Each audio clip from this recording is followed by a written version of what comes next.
গরমের সময় এরকম ঠান্ডা ঠান্ডা আম পান না হলে আর কি চাই। এই রেসিপিটি করতে যেমন সহজ, তেমনই বাচ্চা থেকে বড় সবাই খুবই পছন্দ করে।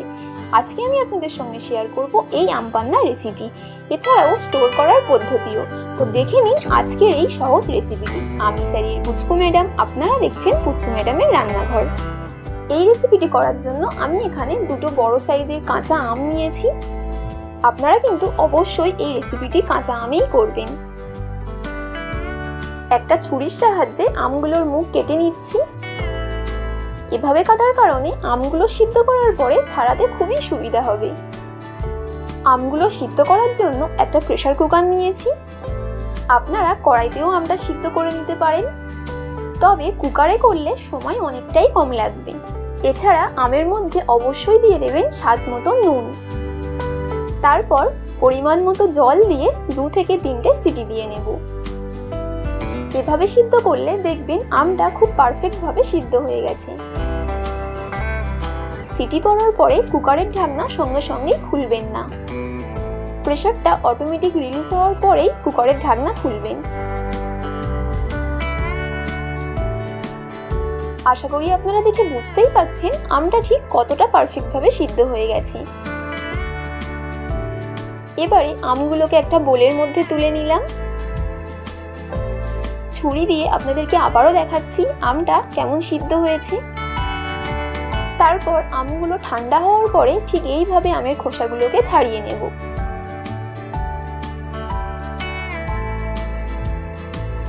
এবারে একটা চামচের সাহায্যে আমের পাল্পগুলোকে এভাবে বের করে নিচ্ছি। দেখুন কত সুন্দরভাবে বেরিয়ে আসছে।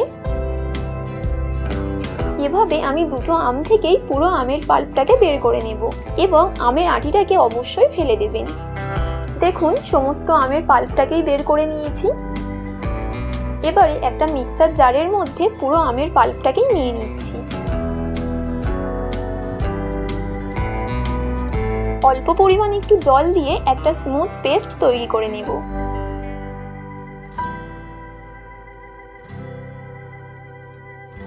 দেখুন ঠিক এইভাবে করে নিতে হবে।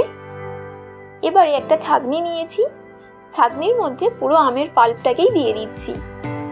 যেহেতু আমের পাল্পটাকে পেস্ট করে নিয়েছি, তাই ছেঁকে নিতে কিন্তু খুব একটা অসুবিধা হবে না।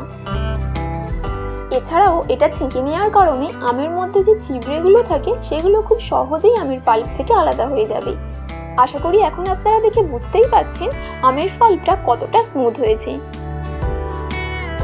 এবারে একটা ফ্রাইং প্যান নিয়েছি। প্যানের মধ্যে দিয়ে দিচ্ছি দুটো শুকনো লঙ্কা, 1 চামচ গোটা জিরে, 1/2 চামচ গোটা মৌরি এবং 1/2 চামচ গোটা গোলমরিচ।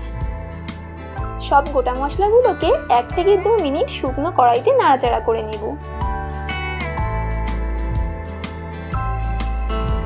যখন মশলা থেকে খুব সুন্দর গন্ধ বেরোবে তখনই গ্যাসের ফ্লেমটাকে অফ করে দিতে হবে। মশলাগুলো ঠান্ডা করে নেওয়ার পরে একটা মিক্সার জারের মধ্যে নিয়ে নিচ্ছি। জারের মধ্যে দিয়ে দিচ্ছি 1/2 চামচ রেগুলার নুন এবং 1/2 চামচ বিট নুন। এবারে সবকিছু ভালো করে পাউডার করে নেব। এই মশলাটা দেওয়ার কারণে আম পান্নার টেস্ট কিন্তু খুবই ভালো আসবে, তাই আপনারা এই মশলাটা অবশ্যই করবেন। দেখুন কত সুন্দরভাবে পাউডার হয়েছে। এবারে ফ্রাইং প্যানের মধ্যে দিয়ে দিচ্ছি 1 কাপ চিনি এবং 1/2 কাপ জল। এখানে আপনারা চিনির পরিমাণটা আপনাদের পছন্দ মতোই দেবেন। আম যেমন টক হবে সেই বুঝেই চিনিটা ব্যবহার করবেন। জল আর চিনিটা খুব ভালোভাবে ফুটিয়ে নেব, তবে খুব বেশি ফুটিয়ে ঘন করবেন না। যখনই দেখবেন চিনির শিরার মধ্যে একটা চটচটে ভাব চলে এসেছে, তখনই বুঝতে হবে চিনির শিরাটা পারফেক্টভাবে হয়ে গেছে। এই পর্যায়ে এখানে আমের পাল্পটা দিয়ে দিতে হবে। চিনির শিরার সঙ্গে আমের পাল্পটাকে খুব ভালো করে মিশিয়ে নেব। এই সময় গ্যাসের ফ্লেমটাকে মিডিয়ামে রাখতে হবে। খুব ভালোভাবে মেশানো হয়ে গেলে যে মশলাটা পাউডার করে রেখেছিলাম সেখান থেকে 2 চামচ দিয়ে দেব। এই আম পান্না রেসিপি কিন্তু একটু টক ঝাল মিষ্টি মিষ্টি হবে, তবেই খেতে ভালো লাগবে। মশলাটা খুব ভালোভাবে মিশিয়ে নিয়ে আরও কিছুক্ষণ নাড়াচাড়া করে নেব। আশা করছি আপনারা দেখে বুঝতেই পারলেন এই রেসিপিটা কতটা সহজ। এছাড়া খুব সামান্য কয়েকটা উপকরণ দিয়েই এই রেসিপিটি খুব সহজেই বাড়িতে বানিয়ে নেওয়া যায়। তো আম পান্না অলমোস্ট কমপ্লিট। এবারে আমি এটাকে ঠান্ডা করে নেব এবং ঠান্ডা করার পরে কাঁচের বয়মে করে ফ্রিজে স্টোর করেও রেখে দিতে পারেন। আর যখনই খেতে ইচ্ছা করবে তখনই এভাবে রেডি করে খেতে পারবেন। আর কিভাবে এটা খাবেন সেটাও আপনাদেরকে সার্ভ করে দেখাচ্ছি। একটা গ্লাসের মুখে অল্প একটু লেবুর রস লাগিয়ে একটু নুন, চিনির গুঁড়ো এবং একটু কাশ্মীরি লঙ্কার গুঁড়ো লাগিয়ে নিচ্ছি। এবারে গ্লাসের মধ্যে দিয়ে দিচ্ছি কয়েকটা বরফের টুকরো, ফ্লেভারের জন্য কয়েকটা পুদিনা পাতা এবং 1 হাতা আম পান্নার মিশ্রণ। সবশেষে দিয়ে দিচ্ছি ঠান্ডা জল এবং অল্প একটু লেবুর রস। যদি প্রয়োজন হয় তাহলে একটু বিট নুনও অ্যাড করতে পারেন। তো ফাইনালি আম পান্নার শরবত রেডি। তো ঝটপট এই রেসিপিটি বাড়িতে বানিয়ে ফেলুন। আশা করছি আপনাদের খুব ভালো লাগবে। আর আমাকে কমেন্ট করে জানাতে একদমই ভুলবেন না এই রেসিপিটি আপনাদের কেমন লাগলো।